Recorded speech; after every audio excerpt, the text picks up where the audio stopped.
Hello. Good morning, ma'am. Ngasi ay po naman share to roke kaya ay na ako na morning walk to chapa dane lambi dane hadi mi ahal lamagi jumle adugi imung do san su loy argo dengi do khoi phau su do dengi do chemak su ba adugi dengi do mi ase asamis na dekhi kauri akhoi na dengi kauri ba makhong na su ba do mane ay jeng halake du dengi do aduga ay na sune just video namagi tamakta ne aduduga ina ngatang tawriwa ne ade suriba dengi su do adugi video du su ai mateng ma share to roke adugi ai myam da adu haini ni di jam harau re siga adu moi ke hai hek proper Guwahati city manung da ni ko leiri se but moi gi living styles ne pura gaung dumai mane khulak ki dumai leiri ba sanju loi ba imung ni aduga keno su dengi su lei pura khulak tu ai tawri te jam nungai ji ba da ahando mane ahando hanubi ni ba makse ay ngata pung jong ngata na hawlaga dengi do suraga moi breakfast to do jolpan ko re ba jolpan to do ni hari ba du kyam jo energy le na jo दुने area ना होना share तो रही नहीं दो अरे मैंने देखा लोग अने सर्जरी लोड़ेगा तो वो कोई रे था मैं वो फाड़ रही है माँ तो देंगी का सुई है ना तो ना ते आई जस्ट के शूटिंग तो भाई एक्टिंग नहीं है बस पूरी दो अखोई नगर दो सुबह के नो हिम्मत तैते माई दो पाइबम सुलेते मखुद तो मोई दिने के दोरी asang ba wa ma da ne matun do to wai si khomjal le ba lep na sum makhong na su suri ba makhut na su wa asang do pai raga som gi gi ke no do phau bang de ching khang de smai chai thorok pa do ado khomjal li ba kiam nungai jing wa ai de mori wa che ba da mi gi jum da chang ga dengi sure di video gi to ta kiam nungai ado jemi na siko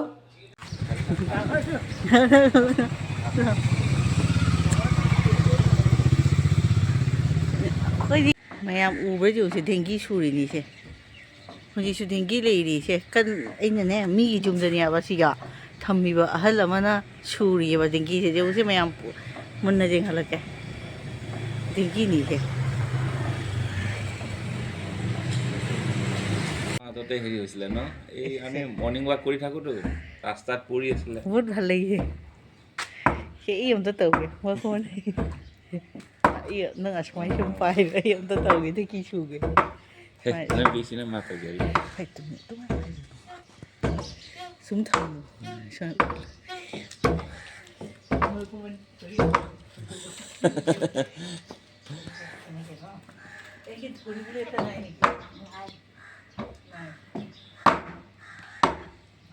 itu ঘর নিজে বলতে নাকি কি চাউল না ये Saul है हम गलपन लगे ना ओ अपनी इतना बिजी करे এই যে কসু নহয় এই মাসে কোকো গায় নোৱাৰিবা তোমালোকে নোৱাৰিবা ভাল লাগিছে দেখিছো এমা 도미리 게 아파서 술이 용 수잡 한 월가 저희세 용고 잠나 안강수 나때 càng phải là sandal thì là cô cầm không thể làm na pai na basu handle lấy thế rồi mà khut mà thắc cái số pai đi direct sumai ốt liba chieng ni suri se moi ayu ki dol pan ni ai se vi hoge adu ni mi am da si po che akhoi Guwahati da le ga su din ki se ui yam nungai bhal lagi se ba apura bahut heri ase energy ase re ma pa na nungsa jai la pa da si mo video jam le ni mi na thawak suri se yung si mayo kunda sumi yan nung sajay na rin son saita hana si mo ani sina ko mga amana kunjal laga amana bharai ri amana thang tu hello mayam sanda ki bazar ni che khatang thu ini man tu se ha mai tik na nga jo li se mayam kai ge ngon ni no tu मुझे नुआरे मैं ती इंग बसी गने मैं ती गा nga jol ba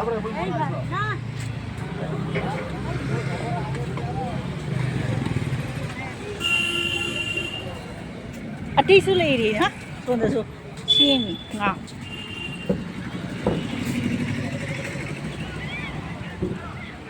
ra da ba si ga khoi nga pai ga su u re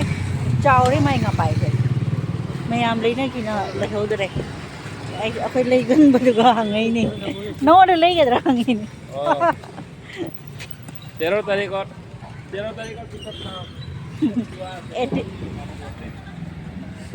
ꯉꯥ ꯂꯩꯃꯟꯗꯨꯒꯅꯦ ꯍꯪꯉꯛꯏꯅꯦ ꯉꯥ ꯂꯩꯔꯣꯏꯗ꯭ꯔꯥ ꯍꯥꯏꯅ ꯁꯤ ꯄꯅꯤꯔ ꯌꯨꯝꯗ ꯍꯧꯕꯅꯦ ꯑꯩꯈꯣꯏ ꯗꯤब्ꯕꯥꯒꯤꯗꯣ ꯆꯥꯗꯦ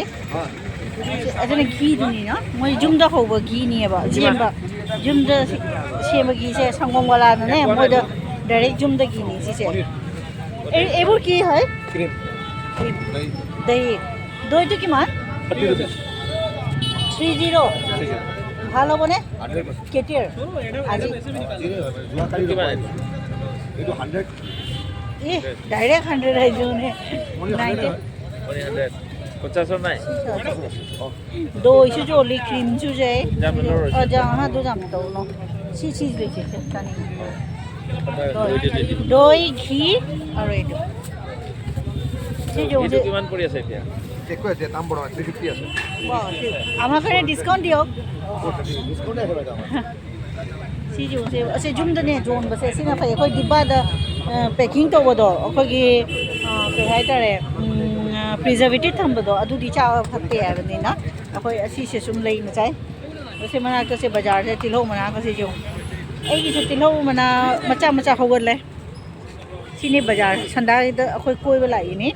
ꯄꯣꯠ ꯆꯩꯁꯨ ꯁꯣꯝꯗꯁꯨ ꯃꯌꯥꯝ ꯑꯃ ꯂꯩ ꯁꯣꯝꯗꯁꯨ ꯁꯪꯒꯣꯝ ꯑꯩꯈꯣꯏ ꯈꯪꯅꯕ ꯃꯤꯗꯤ ꯑꯗꯨꯝ ꯂꯩꯔꯤꯑꯕ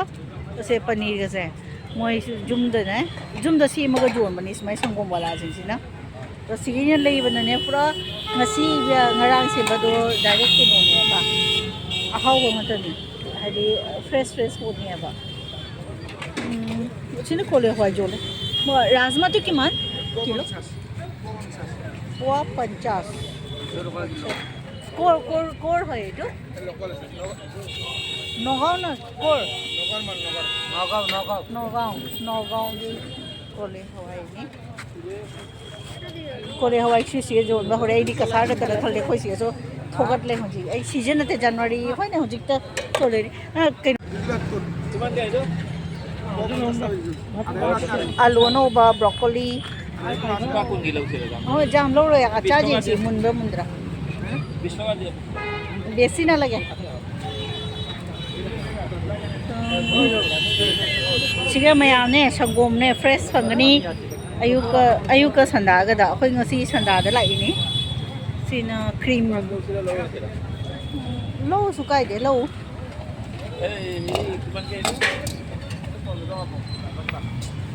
amanu bazar ta sina si chawdra ne ka jori chawri talla jam chaw su kijare mayam se yo hinjang asmai masa le makhutna ne khanna leibasina da phayeba akhoi mall da su packing to to na jole guwahati da leire su suwai sorok pan da jon basi su mane jam phayeba achiga leye su mi mall le su jon mane leinei eba mall le gi do packing to na jon bala phu phangi hai si lot na pot phangi mall da pack to ga seal to ga moi na tigat na tang na hai gani pot to kyam kuiro pot no adudi khangaro eba da asiga di masai makhutna asmai ne louba se jon basina mane leiba sina phai si jo nga gi bazar se lo re nga so na ikin saya so ki hoy to jolokia o simla mirch wale moro ka choba asi amlokhi sim video tawring e che pot ni son sai jana fruits ki bazar ngata ni sonda sige chum na jakhara ga mitai khulak phangani ko mayam mitai khulai de mitai taba area ko gi kekura nogor khun hai do adu da rani adu gi bazar adu gi changhum gi lambi do se ko adu adu ga na jam pot hong ye ba sana gi dukan hai ta hai duplicate sana ngata ni hai ta re sina bazar hai do sini mayam si ganesh mandir gi manaktani oi jetani lagi se sisu achowa bazar amani sum chat layaba footpath ta sai sai ta sigumba su ugani lay jon bi su urani sina akoi ki footpath lambi sina sini ado mayam da khichi jon khare ajel khare khichri jo jele prasad akoi di chahau dare Sini se mayam lay mayama siga jama tore loiba lay kat kiba. Sini masala mayam. Sini bazaar dukan. Sini rickshaw. Huji so rickshaw se lay nari mayam. Moi electric ki to mane ha electric ki dong jing ne January de gi ne cholai ba thau pi dare moi fine lo ni ai moi mi ne ma than ta thau ga da ni si se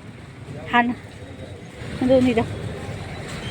khoi di kya nungai khali battery ha pa ga moi chat li do ado moi ke no do se hong jik mi na pedal na masa na sumai thau hai battery ha pa do allow to dare ba ga ji anova protocol da allow to dare Sina fi ki dukan se loi shure ba akhoi gi lambi hai da Ganesh mandir gi manak si ne fi gi dukan no kayo kana khi keri fi pamba yeng se honji January ne na February de gi Saraswati ba jo de inanda di lo ni che mayam sina katha mon lo na ma sini bazar hai che mayam mom me sini sanda gi ngahak tholak pa da ne ai na si se video ta ho bani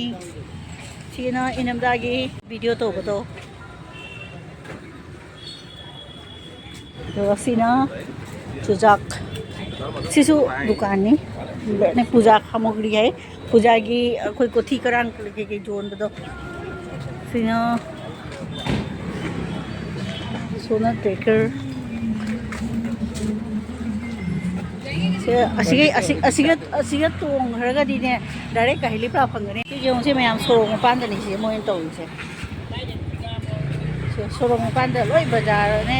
footpath से लोई फम ले है छि ले how मखों ने ma'am से ले how बम्बी ले हाउ की मना नहीं से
hàng bên này quá gì cái nồi này dùng sẽ thôn cả thế dùng thì nằm xây kịch trên này thì xem mày không riêng bên đi làm ngoài đấy xuân xây cái này astrologer cái lối phòng cái đi tarot reading tarot này cơ rồi xuân cho là có gì làm gì sẽ chân đi này cái đó này side cái nốt phòng cái này sắp gì dùng bao nhiêuแต่มวยสับจีสิงเชก็ไอ้ไฮเซตัวคาเมนก็ที่แก่จะเอาอยู่ซึ่งมันสิ่งที่ได้จ่ายไปทำมาก็เนี่ยถ้าปัดเลียบมวยเช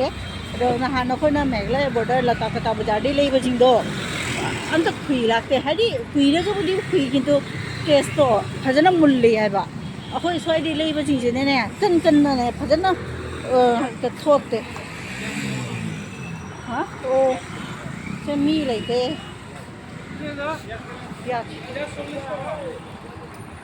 Mula, broccoli, Domino's, सुंदर लोग ले रहे Domino's.จะถ่ายถ้วยยงมันไม่เอามาทักษะ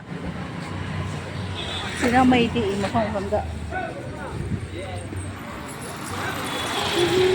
ที่นี่จะไม่เอาแต่อินเสียตรงนี้นะตัวอีกงาทุกคนกินหนึ่ง